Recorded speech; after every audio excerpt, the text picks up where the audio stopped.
The suspension is killing me, and that is why today I am fitting this KW V4 Clubsport suspension. So why the KW when you've got the Öhlins, the Nitron and loads of other suspension manufacturers? Well, for me, from a racing background, I love adjustability, I love tinkering, and when we look at this a bit more closely in a second, you'll see the adjustment available: low and high speed compressional damping, rebound, and of course spring rates, preload and ride height. They're going to make a huge difference in how I can tailor the car for road, for track, from track to track. So you have super high speed stiff tracks like Spa, and you have tracks that require a lot of travel and bumpiness like Alton Park, for example. So this allows me to adjust that quickly and even on the day, session to session, and that is what I love about racing, feeling the changes, and this KW V4 Clubsport suspension allows me to do that. This will be episode 1 of many episodes to come in the GR Yaris suspension series. So today I'm going to be fitting it, and then later on we've got the decisions to make about alignment and setup, and obviously each track will be different. So this is episode 1 in a series of lots to come. So like and subscribe to make sure you don't miss the next ones.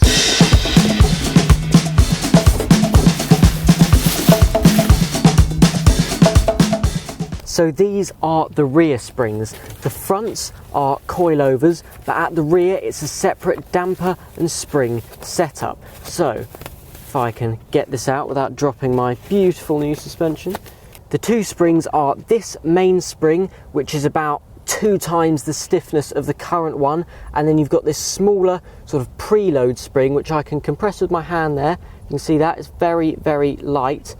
And why 2 springs? This gives you small bump compliance, and this will cater for the big hits. So why is small bump compliance so important? Well, if you think about your car going along the road and there are lots of tiny little undulations, and if your car is not tracking those, so the wheel has to absorb hits upwards and of course fill any gaps downwards, and if it's not filling those gaps downwards, it's not going to track the road and give you constant traction, constant grip.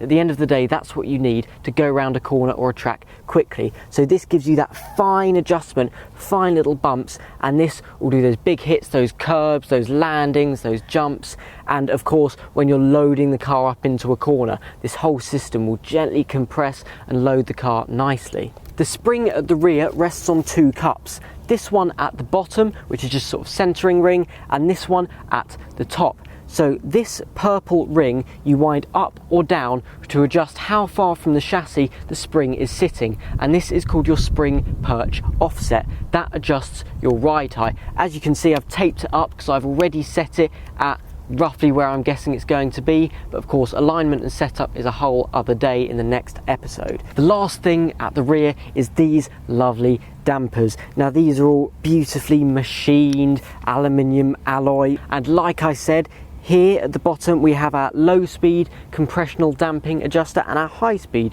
compressional damping adjuster, and then at the top is our rebound wheel. So now the front struts. Now these are a pure work of art. They are beautiful things. So here you go. This is one of the meaty front coilovers from KW, and again we have that dual spring setup. Make sure that tyre is in contact with the road all of the time. I have again adjusted the ride height and preload with this wheel, so you wind that up and use a little locking screw there. What I have done with mine is I've set it to the middle of the adjustment range that KW recommends for the moment. I suspect I will be going lower than that, but for now I've just gone to the middle before we get to a proper alignment shot.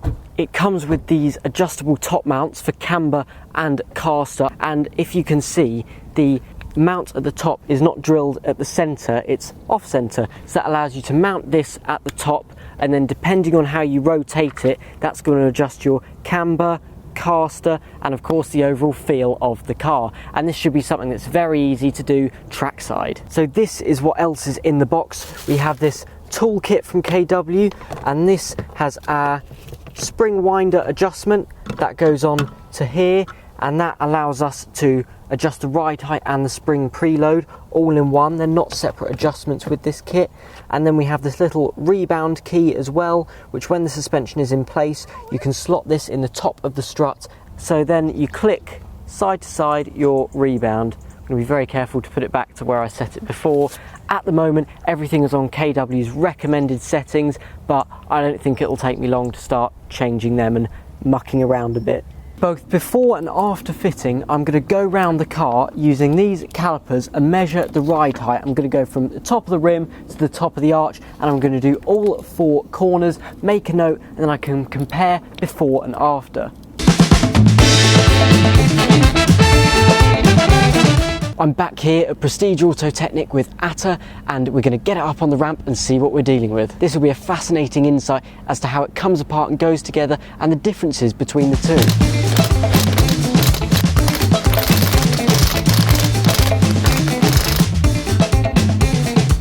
This gives us our first proper look at the rear. So this is the shock which we're replacing.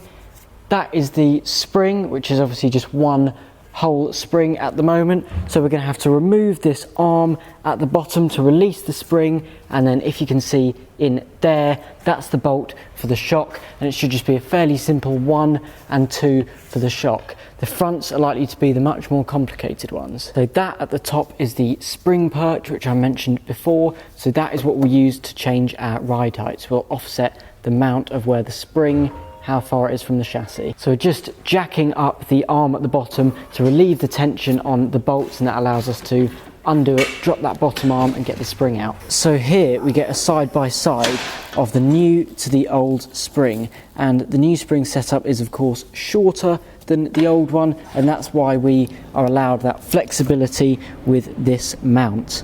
So the first spring, rear left, is in, so now it's just putting this bolt back through, and then this arm and the brake and wheel and everything is all one again. We've jacked up this bottom arm to relieve some of the tension, and then it's just a case of undoing the bottom bolt at the shock and the top one. We will then be putting this KW one in and reusing this aluminium cast top mount. Rear shock's off, so it mounted to the chassis at the top there with the OEM bracket, which we're going to reuse, and then it's just one more bolt at the bottom. And you need to be careful that this part, so the adjuster valve, is pointing outside when you fit it, so you can access it when it's in situ. We've had a bit of a struggle getting the shock to slide over its sort of pin that comes out. As a bolt that comes out, it needs to go on square, so we're going to undo the top arm now as well. That gives us a bit more movement and flexibility to get it square on and flush. Undoing the top mount fixed all of our issues, so the shock is now in and the spring, so it's just time to do up the top mount as it was and the big bolt at the bottom there.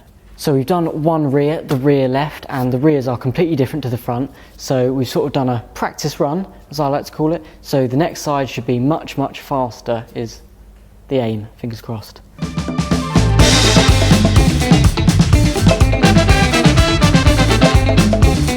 Yes, that is both rears done. The first one took about an hour and a half and the second one only 40 minutes. So that shows you, once you know what you're doing, it's much faster. So now we'll have a break and then onto the fronts.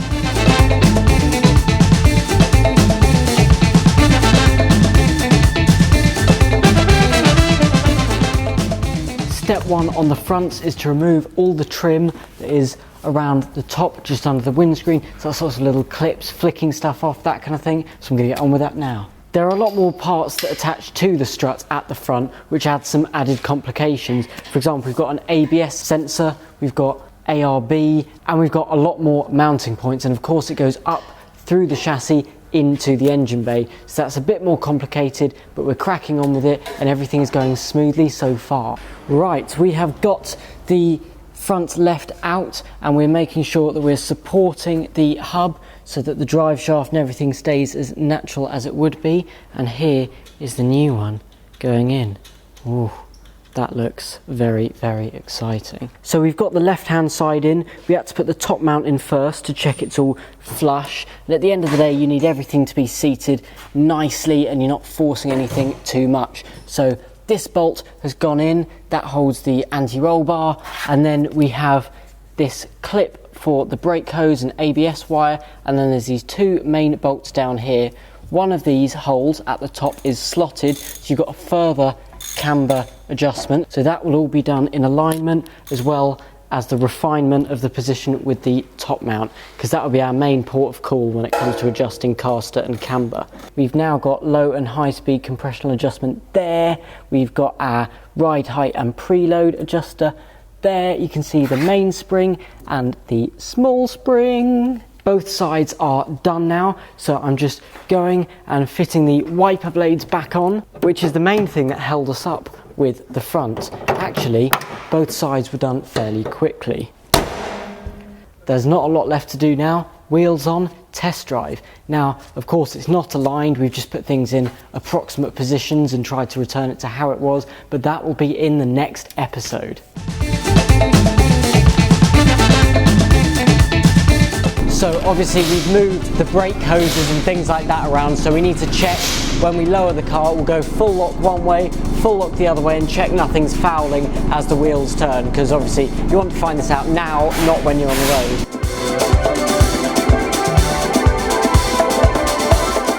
The car is now too low to drive off the ramps, so we're just lifting it up a bit, putting some blocks of wood under the tyres, so then we can get the lift out from underneath there. So get the lifting points out there, and it's hard to move my arm there. It's hard to do in reverse. So we can get the jacks out and then drive the car off. So it should be quite a substantial lowering by the looks of it. So what does the suspension feel like on the road? Because it hasn't been to a track yet, but it will do soon, so I'll be able to give some really in-depth feedback. But until that point, what's it going to be like on the journeys to the tracks? Well, not as bad as I thought it was going to be, considering we've gone from 36 to 70 Newton meter springs, which is nearly double. If I was opting for semi-slick tyres, I'd be going even stiffer, but I'm going to be sticking with the Michelin PS4S because it's by far the best all-round tyre for turning up at the track in any weather, setting a good lap time, especially as we're getting into winter. But tyres are a whole other conversation.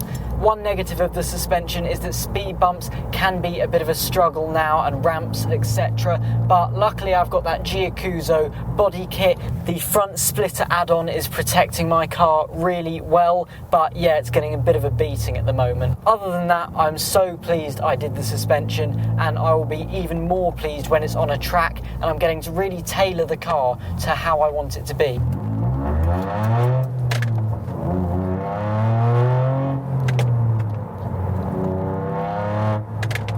Yeah, so that's what happened in the last video, and it was power upgrades. So press here if you haven't seen it yet, and if you enjoyed the video, please give it a like and subscribe, because there are great things coming, I promise.